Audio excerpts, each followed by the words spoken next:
Hello, my dear friends. This is Suraj Prajapati, and I'm here with question number 22 of MIQ series, which is most important question series. और ये question लिया गया है real number से और इसमें LCM और एचसीएफ का वर्ड प्रॉब्लम है। क्वेश्चन है कि the length width and height of a room are 8 metre 50 centimetre 6 meter 25 centimeter and 4 meter 75 centimeter respectively. Find the length of the longest rod that can measure the dimension of room exactly. So video को एक बार pause कर लीजिए और खुद से try करिए, उसके बाद से अपना सॉल्यूशन देखिएगा कि आपने सही किया है या गलत किया है। मैंने 3 तक काउंट करूंगा और उसके बाद से इसका सॉल्यूशन एक्सप्लेन करूंगा। 1 2 3। ओके, आई होप आपने सॉल्व कर लिया। Now let us see the solution. इस क्वेश्चन को करने से पहले मैं एक सिनारियो आपको समझाता हूं। जैसे सपोज करिए कि एक रूम का फर्श जो है वो कुछ इस तरह से है। लेट अस सपोज कि ये 4 सेंटीमीटर है या 4 मीटर है और ये लेंथ 6 मीटर है। ओके, अब मैं आपसे कह रहा हूं कि एक ऐसा डंडा लेकर के आइए या एक ऐसा रॉड लेकर के आइए जो बड़ा से बड़ा हो और इसको एग्जैक्टली मेजर कर ले।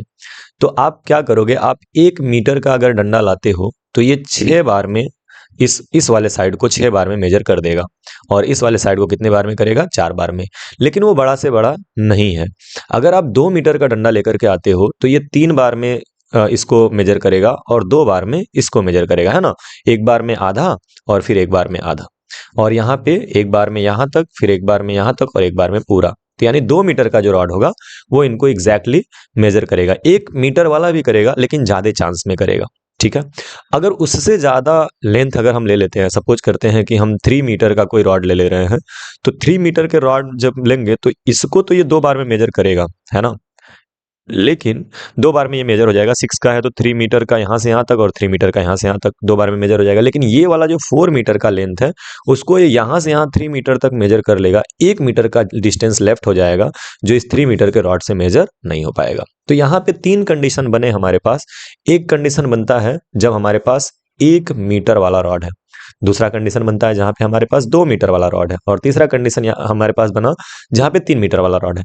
कौन सा रॉड लेना चाहिए जिससे आप एग्जैक्टली इसको मेजर कर पाओ और वो रॉड जो है वो मैक्सिमम लेंथ का हो? तो आपका आंसर होगा 2। क्यों? क्योंकि 2 मीटर का जब आपके पास रॉड होगा तो आप 6 को भी एग्जैक्टली मेजर कर लोगे और 4 को भी एग्जैक्टली मेजर कर लोगे। इससे ऊपर जाओगे तो ये लेंथ एग्जैक्टली मेजर नहीं हो पाएंगे। जैसे कि मैंने 3 मीटर का रॉड लिया था और अगर 1 मीटर का लोगे तो 1 मीटर में एग्जैक्टली तो मेजर हो जा रहा है लेकिन ये लॉन्गेस्ट नहीं है। तो बात आपको ये समझनी है कि अगर आपको इस रूम को मेजर करने के लिए लॉन्गेस्ट रूम रॉड लेना है, ये 6 मीटर है, ये 4 मीटर है, और आपको लॉन्गेस्ट रॉड लेना है, तो इसका मतलब आप इसका हाईएस्ट कॉमन फैक्टर निकालना पड़ेगा। जब आप 6 एंड 4 का हाईएस्ट कॉमन फैक्टर निकालोगे तो वो आएगा 2। यानी कि ये जो 2 है ना, इस 2 मीटर के रॉड से आप अगर इस रूम को मेजर करते हो तो ये 3 टाइम में मेजर हो जाएगा और ये 2 टाइम में मेजर हो जाएगा। और सॉरी, यहाँ पे 2 टाइम का मतलब बीच में आना चाहिए ये वाला, ये पूरा लेंथ। ठीक है, तो ये 2 टाइम में मेजर होएगा, यहाँ से यहाँ तक और यहाँ से यहाँ तक। बात समझ में आई? इससे छोटा लोगे तो क्वेश्चन गलत हो गया कि भाई बड़े से बड़ा रॉड लेना है तो छोटा तो ले नहीं सकते, और इससे बड़ा लोगे तो ये एग्जैक्टली मेजरमेंट नहीं बैठेगा। तो कुल मिलाकर के अगर ऐसा क्वेश्चन आता है जहां पे आपको ये बोल रहा है कि आप लॉन्गेस्ट रॉड लीजिए जो एग्जैक्टली मेजर करे, तो हमें उस डायमेंशन का क्या लेना है? HCF लेना है। क्लियर है? तो अब हम क्वेश्चन पे आते हैं। क्वेश्चन में कह रहा है कि the length, width and height of room is 8 meter 50 centimeter, 6 meter 25 centimeter and 4 meter 75 centimeter। तो सबसे पहले मैं लिख ले रहा हूं यहां पर जो गिवन इंफॉर्मेशन है। लेंथ जो है GTH, लेंथ जो है वो है 8 मीटर 50 सेंटीमीटर। क्यों ना हम इसको टोटल सेंटीमीटर में कन्वर्ट कर लें। मीटर में 100 सेंटीमीटर होता है, ठीक है? तो 1 मीटर में अगर 100 सेंटीमीटर होता है तो 8 मीटर में 800 सेंटीमीटर हो जाएगा और प्लस 50 सेंटीमीटर ऐड कर लेंगे, तो इसका मतलब हो गया कि 800 और 50 सेंटीमीटर में आपको मिल जाएगा 850 सेंटीमीटर। ठीक है, 8 मीटर 50 सेंटीमीटर में आपको मिल जाएगा 850 सेंटीमीटर। सिमिलरली जो विड्थ है BREADTH, जो विड्थ है वो कितना है? तो वो है 6 मीटर 25 सेंटीमीटर। तो अगर 6 मीटर और 25 सेंटीमीटर को आप कन्वर्ट करते हो तो ये हो जाएगा 625 सेंटीमीटर। एंड 4 मीटर 75 सेंटीमीटर जो है उसकी क्या है हाइट है, तो हाइट जो होगी वो हो जाएगी 4 मीटर 75 सेंटीमीटर, ठीक है, और ये हो जाएगा 475 सेंटीमीटर, ठीक है। अब सिंस कि हमको लॉन्गेस्ट रॉड निकालना है जो एग्जैक्टली उस रूम को मेजर कर पाए, तो हम क्या करेंगे, हम इसके लिए कैलकुलेट करेंगे HCF। तो हम निकालेंगे HCF of the given data. तो HCF कैसे निकालेंगे, तो सबसे पहले हमको इसको फैक्टराइज करना पड़ेगा, ठीक है। तो HCF निकालने के लिए सबसे पहले 850 का फैक्टराइजेशन कर लेते हैं, और फिर 625 का कर लेते हैं, और फिर 475 का। चलिए 850 का कैसे करेंगे, देखिए मेरे पास जो तरीका है, शॉर्टेस्ट तरीका 850 है ना, इसको आप चाहे तो 85 इंटू 10 लिख सकते हो। 85 जो है वो 17 इंटू 5 होता है, तो ये हो जाएगा 17 इंटू 5, और 10 जो है उसको आप 2 इंटू 5 लिख सकते हो। तो ये इस तरह से फैक्टराइज हो गया, यानी 850 को आप लिख सकते हो 2 इंटू, 2 बार 5 है, 5 और 5, तो 5 का स्क्वायर इंटू 17। 625 मुझे याद है 5 के पावर 4 होता है, ठीक है, और 475, चलिए इसका फैक्टराइजेशन कर लेते हैं 475 का। तो 475 3 से कटेगा क्या है, 7 4 11 5 16, नहीं 3 से तो नहीं कटेगा, 5 से ही काटते हैं। तो 5 9 जार 45, और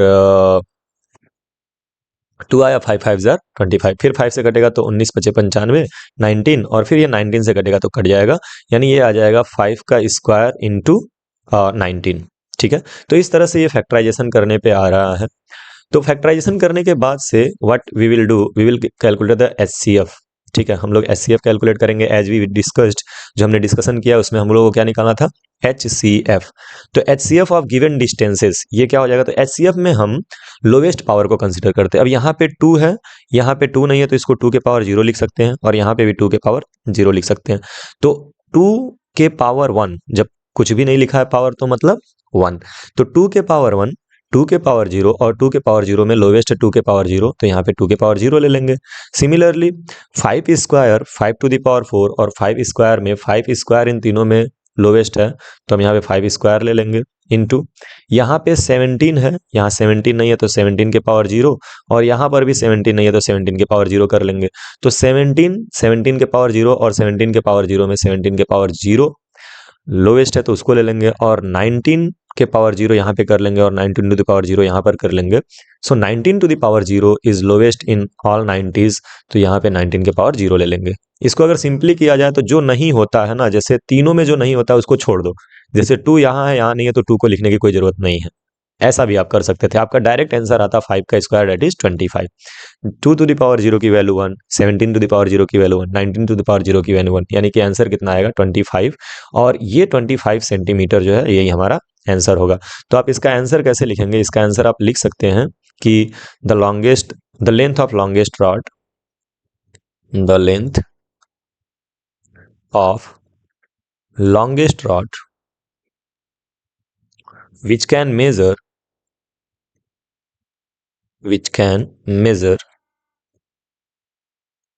length, width and height exactly is 25 centimetre. इस तरह से आप इसका आंसर लिखेंगे लास्ट में, ठीक है। तो आई होप कि आपको समझ में आया है क्यों हमको HCF निकालना है, बिकॉज हमको एग्जैक्टली मेजर करना है और लॉन्गेस्ट रॉड लेना है। तो लॉन्गेस्ट मतलब HCF का मतलब ये होता है हाईएस्ट कॉमन फैक्टर, है ना। तो हाईएस्ट भी होगा और सब में कॉमन भी होगा, और एक ही रॉड से सबको मेजर करना है तो जाहिर सी बात है कॉमन रॉड लेना है, और हाईएस्ट इसलिए क्योंकि बड़ा से बड़ा रॉड लेना है, तो इसलिए HCF we will calculate.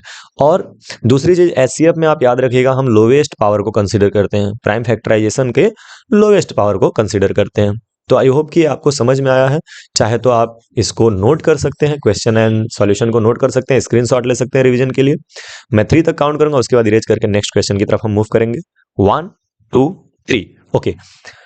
Now let us move to the next question, question number 23। Question number 23 ये कह रहा है कि the sum and product of the zeros of a quadratic polynomial are 3 and -10 respectively find the quadratic polynomial. Simple सा question है, अच्छा question है, 2020 में आया है और भी कई बार आया होगा, हमारी टीम ने इसको देखा है, 20 में आया तो 20 में लिख दिया। अच्छा क्वेश्चन, इस तरह के क्वेश्चंस आते हैं, डिफरेंट टाइप के क्वेश्चंस आते हैं जहाँ पे सम एंड प्रोडक्ट पे काम करना होता है। तो ये बड़ा बेसिक सा एक कॉन्सेप्ट है, उसको यूज करके इसको सॉल्व करना है।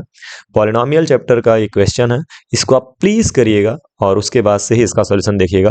मिलते हैं नेक्स्ट वीडियो में सेम क्वेश्चन के सॉल्यूशन के साथ, तक के लिए बाय बाय। पढ़ते रहिए और खूब आगे बढ़ते रहिए।